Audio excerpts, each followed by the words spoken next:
Godavari delta system పరిధిలో ఖరీఫ్ పంటకు Dhavaleswaram barrage నుంచి సాగునీరు విడుదల చేశారు. తూర్పు, మధ్యమ, పశ్చిమ డెల్టాలోని 3 ప్రధాన పంట కాలువలకు సాగునీరు అందిస్తున్నారు. జిల్లా కలెక్టర్ మాధవీలత పూజా కార్యక్రమాలు నిర్వహించి సాగునీటిని విడుదల చేశారు. ప్రకృతి వైపరీత్యాల నుంచి పంటలను కాపాడుకోవాలనే ఉద్దేశంతో ముందస్తుగా సాగునీరు విడుదల చేయడం జరుగుతుందని అన్నారు కలెక్టర్ మాధవీలత. ప్రస్తుతం ధవళేశ్వరం బ్యారేజ్ నుంచి 8,000 క్యూసెక్కుల నీటిని విడుదల చేస్తున్నామని, రానున్న 15 రోజుల్లో 20,000 క్యూసెక్కుల నీటిని విడుదల చేస్తామన్నారు ఇరిగేషన్ చీఫ్ ఇంజనీర్ సతీష్.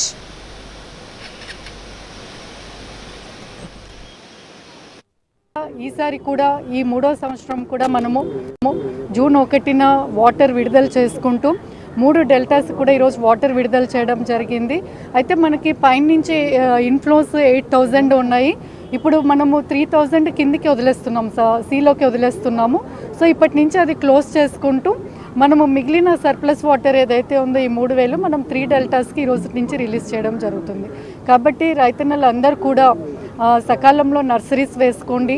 మనము సైక్లోన్ ఏదైతే అక్టోబర్లో వస్తుందో దాన్ని మనము అవాయిడ్ చేసుకుంటూ హార్వెస్టింగ్ చేసుకొని ధాన్యం అందరు కూడా మంచిగా తీసుకోవాలి ఈసారి కూడా అని చెప్పి ఈ ఖరీఫ్ సీజన్లో కూడా అని నేను దేవుణ్ణి ప్రార్థిస్తూ రైతన్నలందరికీ కూడా ఈరోజు మేము నీరు విడుదల చేశాము.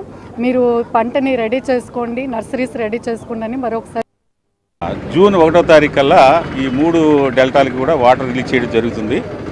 ఈ ఆయకట్టు టోటల్ ఆయకట్టు వచ్చేటప్పటికి 10,13,000 ఎకరాలు. ఇది డిస్ట్రిబ్యూషన్ ప్రకారంగా చూసినట్టయితే వెస్ట్ గోదావరి వైపు ఉన్నటువంటిది 50% ఆయకట్టు ఉంది, 5,03,000 ఉంది.